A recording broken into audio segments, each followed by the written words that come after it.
नमस्कार मित्रों, स्वागत है आप सभी का आज की हमारी एक और नई वीडियो में। दोस्तों, सर्वपितृ अमावस्या पर एक मुट्ठी नमक चुपचाप इस जगह पर डाल देना आपके जीवन के सभी रोग, कष्ट, गरीबी, दरिद्रता, सारे दुख पितृ हर लेंगे और 7 दिन में करोड़पति बन जाओगे। जैसा कि आप सभी को पता है कि सर्वपितृ अमावस्या आ रही है, जो कि अश्विन मास के कृष्ण पक्ष की अमावस्या रहती है। कहते हैं दोस्तों कि इस दिन सभी पितृ धरती पर आते हैं और हम उनका श्राद्ध करते हैं, तर्पण करते हैं। लेकिन आज एक ऐसी महत्वपूर्ण जानकारी हम आपके लिए लेकर आए हैं जो आपको शायद ही पता होगी। दोस्तों, इस वीडियो में बहुत खास जानकारी है।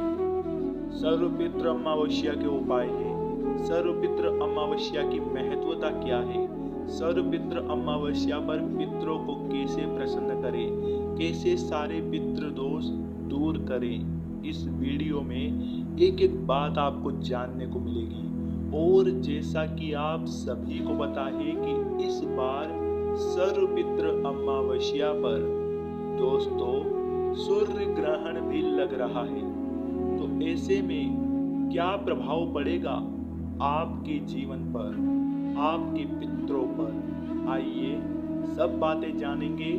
उससे पहले इस वीडियो को आप सभी से हाथ जोड़कर विनती है कि लाइक कर दें, क्योंकि वीडियो को लाइक करने का एक भी पैसा नहीं लगेगा। और कमेंट बॉक्स में जय पितृदेवाय नमः अवश्य ही लिख दीजिएगा। इससे आपको पितरों का आशीर्वाद अवश्य ही प्राप्त होगा। तो जैसा कि आप सभी को पता है कि सर्वपितृ अमावस्या को सबसे बड़ी अमावस्या कहते हैं। इस दिन मित्रों लोग दान करते हैं, तर्पण करते हैं, पूजा पाठ करते हैं।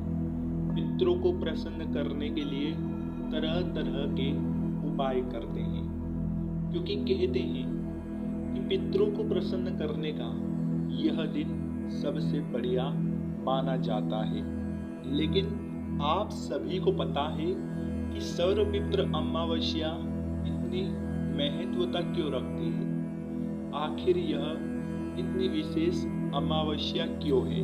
आइए पहले यह जानते हैं। दोस्तों, जैसा कि 2023 में सूर्य ग्रहण लग रहा है और सर्वपितृ अमावस्या के दिन साल का आखिरी सूर्य ग्रहण लगने जा रहा है, इसलिए इस दिन श्राद्ध और तर्पण देना शुभ रहेगा या नहीं रहेगा, यह भी बात जानेंगे।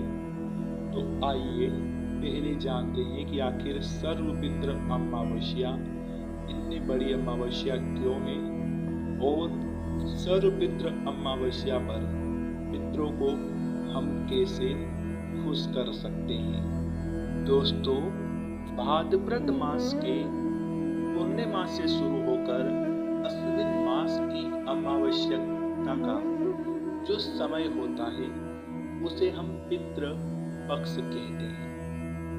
पितृ पक्ष के 15 दिन पितरों को समर्पित है। जी हाँ, अब आप सभी को पता है कि पितृपक्ष चल रहा है। इस साल पितृपक्ष की शुरुआत हुई थी 29 सितंबर को और समाप्ति हो रही है 14 अक्टूबर को। 14 अक्टूबर को ही सर्वपितृ अमावस्या है, जिसे महालया अमावस्या, पितृ अमावस्या और पितृमोक्ष अमावस्या भी कहते हैं। हमारा जो हिंदू धर्म है, हमारे हिंदू धर्म में बहुत सी मान्यताएं हैं, बहुत सी कथाएं हैं, बहुत सी बातें भी हैं जो हमें पता नहीं है। दोस्तों, आज वही सब बातें हम आपको इस वीडियो में बताएंगे। दरअसल दोस्तों, हिंदू धर्म में पितृपक्ष के आखिरी दिन यानी कि सर्वपितृ अमावस्या को बहुत महत्वपूर्ण माना गया है, क्योंकि इस दिन पितरों को विदाई दी जाती है।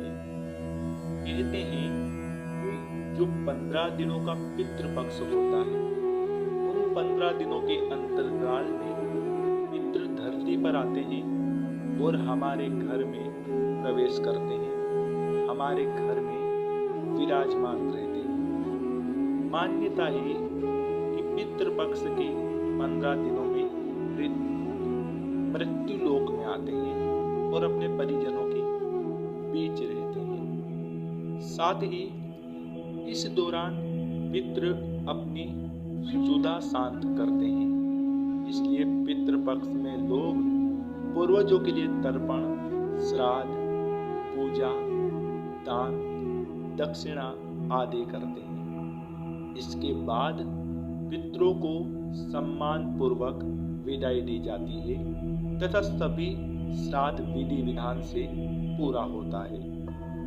वही जो लोग किसी वर्ष पितृपक्ष के 15 दिनों में श्राद्ध, तर्पण आदि नहीं कर पाते हैं, वे सर्वपितृ अमावस्या के दिन श्राद्ध, तर्पण, दान, पुण्य कर सकते हैं। साथ ही इस दिन गीता के 7वें अध्याय का पाठ करना भी उत्तम माना जाता है। दोस्तों, सर्वपितृ अमावस्या सबसे बड़ी अमावस्या इसलिए कही जाती है क्योंकि यदि मान लीजिए कि हमारे जो भी पूर्वज रहे होंगे, हमारे जो भी पितृ रहे होंगे, जिनकी हमें तिथि याद नहीं होगी, जिनका हमें कुल याद नहीं होगा, जिनका हमें नाम याद नहीं होगा, अगर अमावस्या के दिन आप पितरों के नाम की धूप देते हैं तो इससे आपके जो भी पुराने से पुराने पितृ हैं, पूर्वज हैं, उन्हें मोक्ष प्राप्त होता है, उन्हें भोग लगता है। जी हाँ, अब पितृपक्ष की अमावस्या के दिन कुछ विशेष बातें हैं जिनका ध्यान रखना चाहिए। सर्वपितृ अमावस्या के श्राद्ध पर ब्राह्मणों को भोजन कराना बहुत जरूरी होता है, क्योंकि ब्राह्मण जो है सीधा हमारे पितरों तक हमारे द्वारा लगाया गया भोजन का भोग पहुंचाते हैं। कहते हैं कि गाय, कुत्ते, कौवे और चींटी को भी भोजन दे। सर्वपितृ अमावस्या के भोजन में खीर पूड़ी का होना बहुत आवश्यक है, क्योंकि खीर जो होती है वह सफेद पदार्थ होता है। मित्रों, भोजन के साथ साथ ब्राह्मण को दान दक्षिणा भी अवश्य दें। आखिर में घर के सभी सदस्य एक साथ भोजन करें और पितरों की आत्मा की शांति के लिए प्रार्थना करें, क्योंकि जिस घर से पितृ प्रसन्न होते हैं उस घर में कभी सुख खत्म नहीं होता है, कभी दुख का प्रवेश नहीं होता है। हमेशा परिवार हंसता है, खेलता है, फलता है, फूलता है। और कहते हैं कि कई बार हमारी कुछ ऐसी गलतियां भी हो जाती है जो पितृ के नाराजगी का कारण बनती है। जी हाँ दोस्तों, कुछ गलतियां हैं जो हमें नहीं करना चाहिए। किसी को भी यदि आपके घर के मुख्य द्वार पर कोई असहाय व्यक्ति आए, कोई दान दक्षिणा मांगने वाला आए, कोई साधु आए, कोई ब्राह्मण आए, तो उसे खाली हाथ कभी नहीं लौटाना चाहिए। सर्वपितृ अमावस्या के दिन अगर कोई गरीब जरूरतमंद आपके घर आता है तो उसे खाली हाथ नहीं भेजना चाहिए, वरना पितृ नाराज हो सकते हैं। पितरों की नाराजगी से बचने के लिए घर आए जरूरतमंद को अवश्य ही कुछ न कुछ अपनी क्षमता के अनुसार दान करें, क्योंकि कहते हैं कि पितृ जो होते हैं वह रूप बदलकर हमारे घर की चौखट पर आते हैं।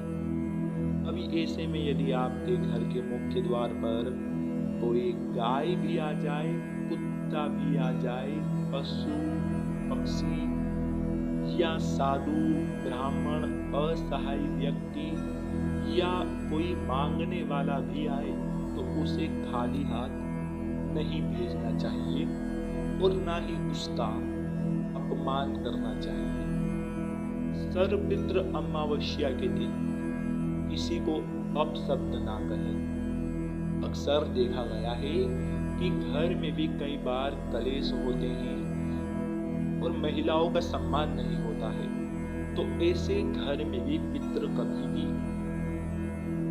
आत्म का सम्मान नहीं करते हैं। इसे घर में पितृ कभी भी प्रवेश नहीं करते हैं। घर में हमेशा घर की बहु बेटियों का, घर के व्यक्तियों का सम्मान करें, आपस में रहें, ना ही किसी से अपशब्द कहें, वरना ये पितरों की नाराजगी का कारण बन सकता है। साथ ही इस दिन सर्वपितृ अमावस्या के दिन तामसिक भोजन, मांस, मदिरा आदि से आपको दूर रहना चाहिए। और सर्वपितृ अमावस्या के दिन ना तो आपको अपने बाल काटना चाहिए, ना ही नाखून कटवाना चाहिए। ऐसा करने पर भी पितृ नाराज हो सकते हैं। कई बार कुछ लोगों को ऐसी चीजों का, ऐसी बातों का अभाव रहता है। लोग अमावस्या के दिन ही नाखून काटने लग जाते हैं, बाल कटवाने लग जाते हैं, जिससे हमारे जीवन पर बुरा प्रभाव पड़ता है और गहरा पाप चलता है। दोस्तों, हम आपके लिए जो बातें लेकर आए हैं वह सभी बातें शास्त्रों के आधार पर है। अब जैसा कि हर व्यक्ति यही चाहता है कि उसके पितृ उससे कभी भी नाराज ना हो, क्योंकि पितरों की कृपा से ही पहला काम शुरू होता है। कहते हैं कि घर में अगर कोई भी शुभ काम करते हैं, जैसे शादी ब्याह हो गया, किसी का नौकरी में अगर पदोन्नति होती है, तो भी पितरों को पहले याद किया जाता है। वैसे तो सर्वप्रथम गणेश महाराज है, लेकिन पितरों का भी हमारे जीवन में बहुत महत्व होता है। दोस्तों, कहते हैं कि जब सर्वपितृ अमावस्या के दिन पितरों को विदाई दी जाती है, तो हमें बहुत से उपाय हैं जो करने चाहिए, और इन उपायों को करने से हमारे जीवन के सभी दुख दर्द पितृ साथ ले जाएंगे। पितरों की आत्मा को शांति मिले, उसके लिए मित्रों बहुत से लोग स्नान भी करते हैं। अगर आपको किसी पितृ की तिथि याद नहीं है या किसी कारण उनका सही तिथि पर श्राद्ध नहीं हो पाया है, तो ऐसे सभी पितरों का श्राद्ध सर्वपितृ अमावस्या पर किया जा सकता है। ये अमावस्या पितरों को याद करने, मोक्ष के लिए दान पुण्य करने और उनकी शांति की प्रार्थना करने के लिए सबसे श्रेष्ठ होती है। मित्रों, सर्वपितृ अमावस्या पर परिवार के उन मृतक सदस्यों का श्राद्ध किया जाता है जिनकी मृत्यु अमावस्या तिथि, पूर्णिमा तिथि या चतुर्दशी तिथि को हुई हो। अगर कारणवश मृत्यु तिथि पर श्राद्ध करने में सक्षम ना हो, तो वो मात्र अमावस्या तिथि पर श्राद्ध कर सकता है। वहीं हम आपको बताते हैं दोस्तों कि पितरों को विदा कैसे करना है। अमावस्या के दिन प्रातः काल स्नान कर सबसे पहले सफेद वस्त्र पहने। आपको उठना है, नहाना है, सफेद कपड़े पहनना है। तत्पश्चात स्नान के बाद सूर्य को अर्घ्य दें और नदी या झील के किनारे आपको पिंडदान करना है। पितरों को दूध, कुसा, तिल, पुष्प और सुगंधित इत्र या फिर जल अर्पित करें। अमावस्या के दिन बहुत से लोगों को खाने के बारे में जानकारी नहीं होती है कि खाना क्या बनाएं, क्योंकि पितृपक्ष में कुछ सब्जियों का बनाना भी मना है। तो अमावस्या के दिन भोजन में आप खीर, पूड़ी और सब्जी ही बनाएं। इसके अलावा कुछ भी ना बनाएं और सब्जी में केवल हरी सब्जी बनाएं। दोस्तों, अपने पितरों को याद कर उनसे भोजन ग्रहण करने की प्रार्थना करें और सर्वपितृ अमावस्या पर दोपहर को ही भोजन कराएं और श्राद्ध करें। तत्पश्चात ब्राह्मण को भोजन कराएं और दान दक्षिणा देकर उनका आशीर्वाद लें। सर्वपितृ अमावस्या के दिन पंचबली और हवन भी अवश्य ही करवाना चाहिए। और मित्रों, बता देते हैं कि इस दिन हरे चारे का दान करें और घर के द्वार पर खाने पीने की वस्तुएं जरूर रखें, क्योंकि घर के द्वार से ही घर में पितरों का प्रवेश होता है। सर्वपितृ अमावस्या पर पीपल के पेड़ का पूजन अवश्य करें और पूर्वजों के नाम पर निर्धनों को वस्त्र दान, रक्तदान, भोजन दान, वृक्षारोपण आदि आपको अवश्य ही करना चाहिए। साथ ही दोस्तों, ऐसा भी माना जाता है कि अगर आपके घर में नकारात्मक ऊर्जा आती है या हावी हो गई है, तो जैसा कि हमने आपको पहले बताया है कि नमक का उपाय कब करना है और कैसे करना है, वह ध्यान से सुन लीजिए। आपके घर में नकारात्मक ऊर्जा हावी हो गई है, बनते बनते काम बिगड़ गए हैं। इसके लिए आप घर में पोछा लगाते समय एक चुटकी भर नमक उस पानी में मिला दें। ऐसा करने से घर में सकारात्मकता बनी रहती है और घर में नमक वाला पोछा लगाने से शीघ्र ही धन की प्राप्ति होती है।